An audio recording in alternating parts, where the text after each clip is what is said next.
93 years ago today, one of the greatest icons of the pre-modern era, a legend amongst legends, was captured, put under trial, and executed.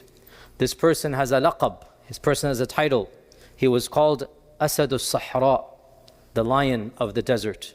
And I mean, of course, none other than Umar Al-Mukhtar of Libya. 93 years ago today, exactly today, was the day that he was executed by the Italians. So today I wanted to introduce especially our youth to one of the iconic legends of the last century, somebody who continues to inspire the ummah, somebody whose name has become associated with bravery and dignity and courage. But to talk about him briefly, I have to take just one step back and discuss what are the Italians doing in Libya. The Italians colonized Libya. And very briefly, as is typical, the story is so bizarre, you wonder, is this out of a comic book or is it real? But very briefly, as you're aware, France colonized Algeria in the 1840s, and eventually they also colonized Morocco. And when France started getting involved in the Arab world, England felt left out. So England then invaded, and England took over Egypt. And so Egypt is taken over by England. On the Western Front, France has taken over Algeria and Morocco. So the Italians say, it's not fair, we want our piece of the pie as well. And so the Italians, they already had Eritrea, they already had Ethiopia on the west coast, but they wanted something on the same side as the other superpowers that has direct access to the Mediterranean.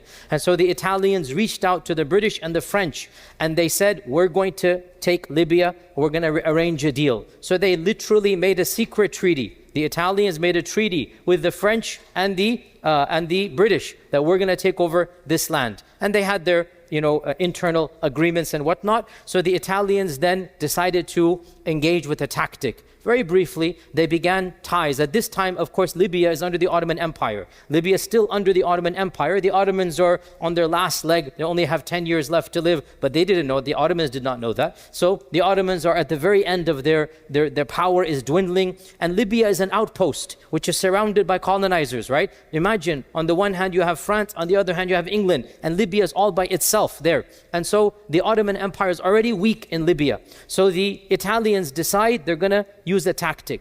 They start with treaties with the Libyans. They start building ports for the Libyans. They start making economic treaties. They start sending merchants. They start sending people to live in Libya with legal citizenship, legal visas and whatnot. And then they complain to the Ottoman Empire that our citizens are being harassed. Our citizens aren't being treated fairly. They sent an envoy to the Khalifa, to the Sultan of the Ottomans, that unless you rectify the situation of the Italians in Libya, we will take drastic action. And the Ottoman Sultan said, what is wrong with you guys? Libya is safe, everything is safe here. If this was all a tactic, they didn't realize it at the time. This is all an engineered ruse. Guys, you have to think a little bit more deeply. Do not take news at surface level. History teaches us the superpowers do very dastardly deeds. Today's incident in Lebanon, you see what is happening and how they are doing what they are doing. Do not be so naive as to presume the headline is what is correct here. And the Ottoman Sultan did not understand what's going on. What do you mean everything is fine? It's a safe country. But the Italians said, unless you protect our citizens, there shall be drastic measures. And so in September of this very month, September of 1911, September of 1911, Italy declared war against the Ottoman Empire, and they sent in the naval fleets to capture Libya. And of course, the Ottomans did not have the weaponry, they did not have the manpower. Libya already was at the very fringe of the Ottoman Empire, and the Ottomans were already dealing with a lot of internal issues. They had to deal with the issues going on in Greece, going on in Cyprus. Their own empire is collapsing, so much is happening within their own empire. They couldn't put up the defense. So within a day, the Italians invaded and took over all of the coastal towns. All of Tripoli and all of the coastal towns were taken over. The Ottomans did try, they sent in some troops here and there. The British in Egypt refused access. The Ottomans said, can we go through your land? The British said, no, we're not going to let you go. So how are they going to send in the troops when the Italians have the naval fleet here? So obviously, the Ottomans then, they had to just acquiesce and agree. They were forced to sign sign a treaty, and a year later, officially, the Ottoman Empire basically said, okay, we can't fight you guys, take it. So Libya was officially handed over in 1912 to the Italians. Now, in 1912, the Italians took over Libya officially. However, they didn't have control over the people. The people don't want the Italians there. And the coastal towns were taken by force, but how about the internal cities? How about the valleys? How about the entire provinces inside? And this is where our figure, Umar Al-Mukhtar, comes into play. Because even though the Italians were able to by force take over all of the coastal cities, the inside towns, the inside villages, they kept on putting up fights. And they decided to elect amongst themselves an emir, and that emir was Umar Al-Mukhtar. So where did he come into the picture? How could the Libyans elect Umar Al-Mukhtar so quickly? How could they unanimously agree this is going to be our leader? Umar Al-Mukhtar, of course, his story is legendary. As usual, the khatir is going to be very short. But very briefly, Umar Al-Mukhtar was born in 1862 to a very prominent scholarly family, and his father and grandfather were shuyukh of the local place. He went to study Islam as a child, and he got involved with the Sanusi order. The Sanusi order is one of the famous Sufi tariqas of the time frame. His Shaykh initiated him into the order. He rose up in the tariqah. His Shaykh sent him to study in neighboring lands as a young man. And a lot of people don't know this, but he was studying, I believe it was in Chad or Senegal, I forgot which place, in his 20s. He was studying there, and the French invaded. So he fought a jihad against the French as a young man. As a young man, studying in another land, he got involved in fighting for the Muslims against the French. And it was at that age and stage where the people saw in him bravery and dignity and courage, and they gave him the title Asadus Sahra, the Lion of the Desert. This title was given to him not in Libya. It was given to him as a young man when he was fighting against the French. So they gave him the title Asadus Sahra, the Lion of the Desert. The French eventually won, so Umar Mukhtar had to withdraw back to his country of Libya, and there for the next 20 years, at that time, of course, the Italians hadn't come, so he teach the people. He became a Quran teacher, he became a Shaykh, he became a person of ilm and knowledge, and the whole area that he used to live in, one of the provinces of Libya, he was the most famous Shaykh of that vicinity. When the Italians therefore invaded, Umar Mukhtar was now in his late 50s, early 60s, right? So now a lifetime has gone by. And when the Italians invaded, the people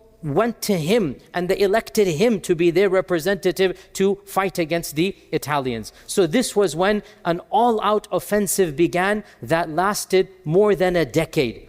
Actually more than 2 decades. Umar Al-Mukhtar began fighting the Italians, but how are you going to fight a superpower when you don't have the weaponry, when they are 10 times your number? So Umar Al-Mukhtar began doing guerrilla warfare tactics. What is guerrilla warfare? Guerrilla warfare is you cut off the supply lines. Guerrilla warfare is you attack at night the people that are the warriors and the soldiers over there. So guerrilla tactics is not like head-to-head fighting. It is employing tactics where your small quantity comes into effect. Also, because Umar Al-Mukhtar knew the land, and because obviously he was a horse rider and he was somebody who knew the desert, he understood the best mechanisms to attack, the best lay of the land to use, and the Italian soldiers could not compete with that level of tactics. And this is why he wreaked havoc in Italian lines. His name became famous in Italy.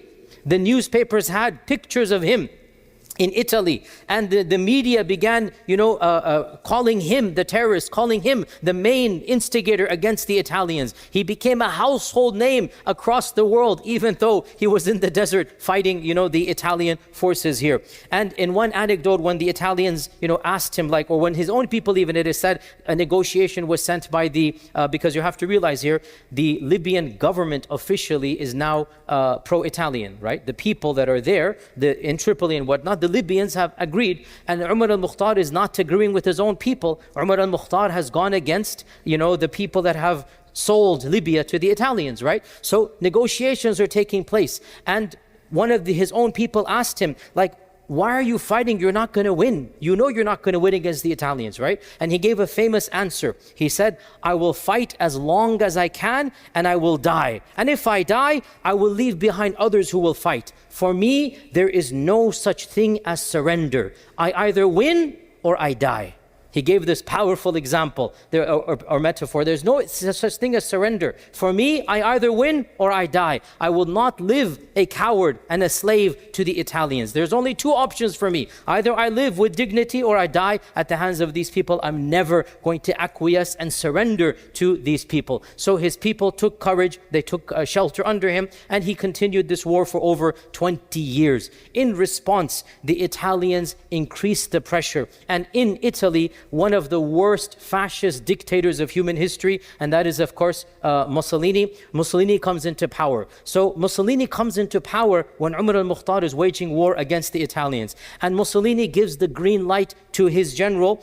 His general is Rodolfo Graziani. Graziani is a household name in Italy. Everybody hates him. He is one of the worst generals of humanity because zero compassion. And of course, Mussolini tells him, do as you please. So Graziani employed what is called a scorched earth policy. Scorched earth policy means no mercy. We will not take any prisoners. Everybody will die that comes across us. We will kill men, women, and children. We will kill animals. We will scorch the earth. We will get rid of the trees. We will make the land uninhabitable. This is the scorched earth policy that Graziani used against the Italians. And to give you one simple example, the statistics indicate that before the war began, there were over 1 million goats and sheep in Libya. When Graziani starts his scorched earth policy, 90,000 are left. 90,000. In other words, 92% of the animals are killed. What do you think of the people? He's killing the animals on purpose so that people cannot eat. People cannot live, sustain. And Graziani started concentration camps for the first time in that region. He literally, just like you see in the videos, and here's another issue. Why is it that when we say concentration camps, only one peoples come in and only one land comes in, right? The fact of the matter is these concentration camps were before the ones in Germany. These concentration camps were before the ones under the Nazis. And hundreds of thousands of people were housed there with poor water, no sanitation, no medicine.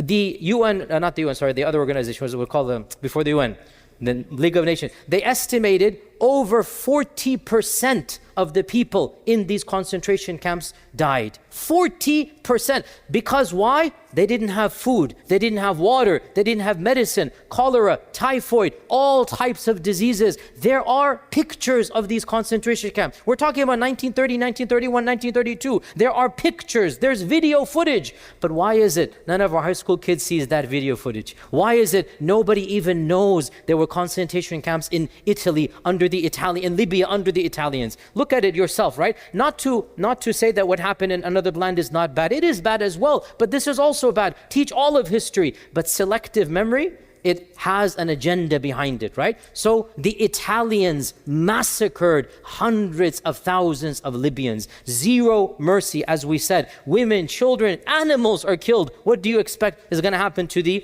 and they would mistreat and abuse the prisoners. They would mutilate their bodies and put them, and there's graphic footage, there's graphic, pictures. They would put the bodies of Umar Al-Mukhtar's followers in every single city to make people, scared to join his camp. Every city would have mutilated bodies. They would burn it and desecrate and put those bodies there so that people do not join Umar Al-Mukhtar's camps. So they continued to do so until finally in 1931 they set up an ambush and they managed to capture Umar Al-Mukhtar in September of 1931. They captured him in an infamous battle called the Battle of Green Mountains in the area of Burqa. They captured Umar Al-Mukhtar, and because they didn't want any chance of escape or any media propaganda, within 2 days, a sham trial, literally it was a media circus, all the media was there, they paraded Umar Al-Mukhtar around everywhere, and then within 2 days they just decided to, or of course it was a done deal, they were going to execute him. And in the trial, all of the reporters, they remarked that the persona of Umar Al-Mukhtar exuded dignity and nobility. He never once indicated any fear, any type of, cowardice. There was coming from him courage and dignity even as he's in his shackles. And the Italian reporters are remarking about this. There's so many pictures, of this trial as well. And even the reporters were impressed. And the judge asked him, do you not have any regrets? Don't you regret all that you have done? And he answered calmly that I have no regrets. I am not the criminal. You are the criminals here. I have done nothing wrong. I defended my land. I defended my people. I defended my religion. I have done nothing wrong. You are the criminals that have come and invaded my land here. And the way he responded with that courage and dignity, it shook even the reporters and the people in the room there. And the generals and the military leaders,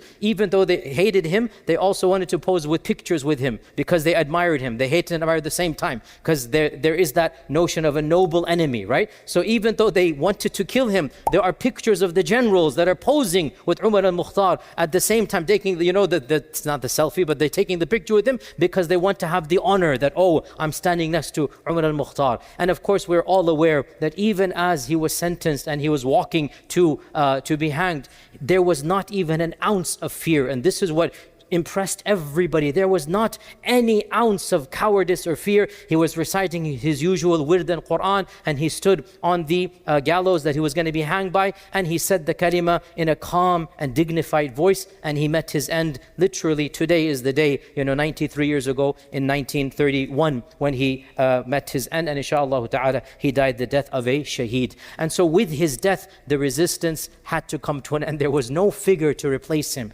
Can you imagine the respect that he had, that when they got rid of him, the resistance fizzled out. The Italians officially took over the entire country. And in 1937, Mussolini himself visited Libya.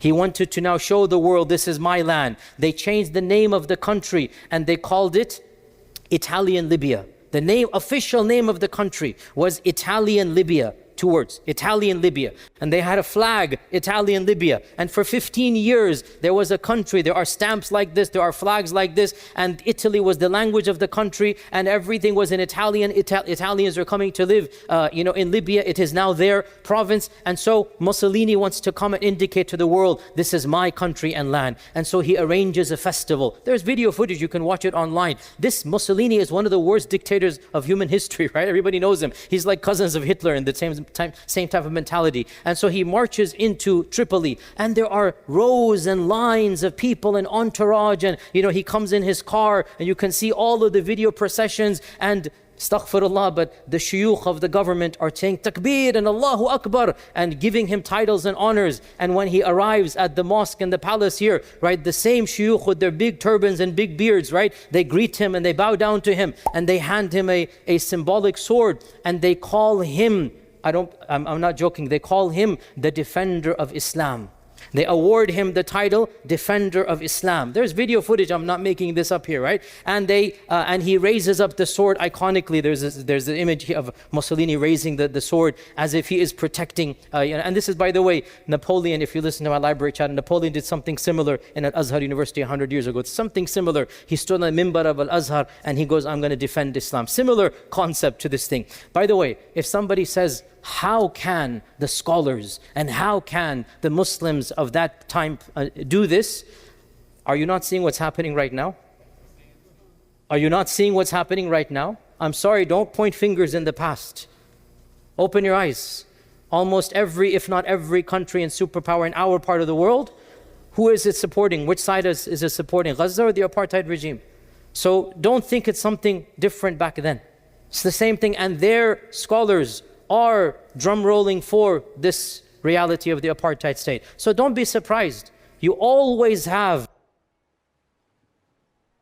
it. Nothing new. Just back then and here as well. So Mussolini then, takes this award, and the Italian Libya country lasts until World War II. It was only World War II because Mussolini sided with Hitler, and of course Hitler lost in World War II. Because Hitler lost, Italy lost. Because Italy lost, it lost Libya. SubhanAllah, look at how it happened here, right? So it lost Libya. The Allied forces propped up a king there. Eventually the king was overthrown by Gaddafi in the 1960s, and the rest, as they say, is history here. One anecdote that you should, the youth here should be familiar with. I know all the adults are well know this because they grew up in this era. In 1981,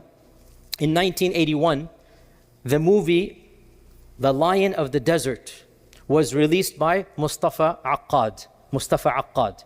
And The Lion of the Desert chronicled quite faithfully. It is actually quite faithful to the history. It's actually very well done. He hired historians and one of the most famous actors of Hollywood by the name of Anthony Quinn. Our younger generation has never heard of him because he's a previous generation. But Anthony Quinn was one of the superstars of Hollywood at the time in the 70s and 80s. And Mustafa Aqad managed to get him to play a role, and it was all about Umar Al-Mukhtar, all about Umar Al-Mukhtar. And this movie was released in the public theaters in America. It was a proper movie. It wasn't just like a, for the Muslim world. It was an actual box office movie. You could go and watch it. It shaped the entire perception of Islam. And of course, it was dubbed into Arabic and other languages, and it was a massive hit in the Arab world as well. I know every one of us above the age of 30 watching this movie, it affected us immensely. It is one of the most powerful movies. I know my critics are going to cancel me for this, so go ahead and cancel me. But for those of you who watch movies, the 0.01%, good for you, don't watch them. For those who are watching, if you're going to watch anything, you must watch The Lion of the Desert. It is one of the most powerful movies that moves you, shakes you. You're going to be crying by the end of that movie. I speak to the youth especially. Stop watching your useless stuff on HBO and whatever. If you're going to watch, then watch something like this. This is a movie that teaches you lessons. It teaches you morals. It teaches you the reality of Umar Al-Mukhtar, and the acting that was done was super great. The guy Anthony Quinn did an amazing job of acting, and it really shows you a portrait of history. And by the way, another complicated issue, and I say this because again, my job, my role here is not just to preach to make you feel happy. My goal is to make you think and to better the ummah by sometimes doing things that are complex. Mustafa Aqad is a complex figure. Mustafa Aqad is a complex person. He was a Syrian American, came here in the 60s, studied in Hollywood and in UCLA, went into Hollywood. He was a Muslim, obviously he's a Muslim. He's also the director of a series of movies that are very popular. Does anybody know which ones? Halloween. Every single one of them, Mustafa Aqad is the director or the senior director or something in there. Every one of them, I think all 7 of them. He was a big name in Hollywood. And he also had something of iman in his heart.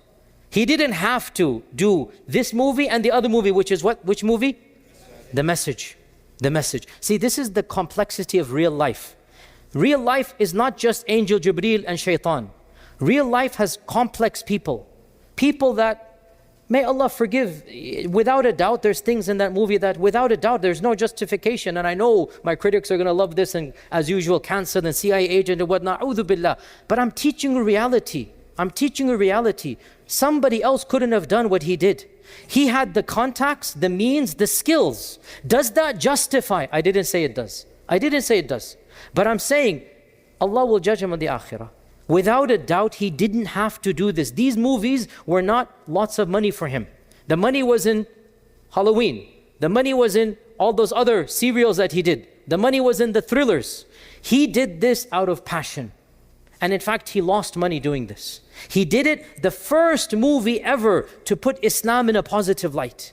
The first movie to actually portray Islam. And we all who are of our age and older, we grew up watching this and it influenced us as children. As young men, these 2 movies, it influenced me as a child, right? And every one of us, we know this. I know our youngsters have never heard of these because the quality is a bit poor. It's not black and white, it's not that old, but it's not, up to cutting edge or whatever you call it, 4K, whatever you call it. It's not, that level of graphics, but it is something that I do. If you're going to watch movies, then these are the ones that actually have some benefit in them. And this is the complexity of real life. Mustafa Aqad had the contacts, the clout, the power to actually do something like this. He used his skill set. Tragically, he died in 2005 in a terrorist attack by Al-Qaeda against people. He was just, in a hotel and Al-Qaeda blew up, in a Muslim land, and Al-Qaeda blew up the hotel and he was in it. So he actually, inshallah, he died a shaheed in this attack over here. So to conclude, some of the lessons we learned from Umar Al-Mukhtar, back to Umar Al-Mukhtar,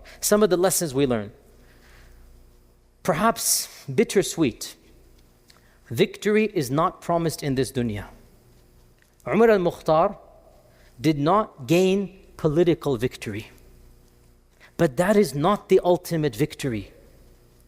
The ultimate victory is first and foremost in the eyes of Allah and then in the qulub of the mu'mineen. And if you look at it that way, without a doubt, Umar Al-Mukhtar is the victor. Does anybody know the name of the shuyukh that handed the sword to Mussolini? These were the shuyukh al-Islam. These were the shuyukh al-Islam. These were the ones with the photos. These were the ones in the media. These were the ones at the time you would think these are the big shots. And what has happened to them? Nobody even knows their names. And the one that was taken as a criminal, and the one who stood in front of the court with his hands tied, and the one who was dragged to be hanged, that is the one who has love in the hearts of the entire ummah. Is that not a victory? This is what you call victory. And Allah subhanahu wa ta'ala grants victory with iman, with taqwa, with ikhlas. Do not judge victory by this dunya. Do not judge victory by likes on a YouTube video, by popularity in this dunya. It means nothing. Means nothing. At that time frame, those people who handed the swords, they were the ones who were the most popular. They were the ones who were considered Shaykh al-Islam and the Mufti of Libya and this and that. And subhanallah, people don't even know they existed now.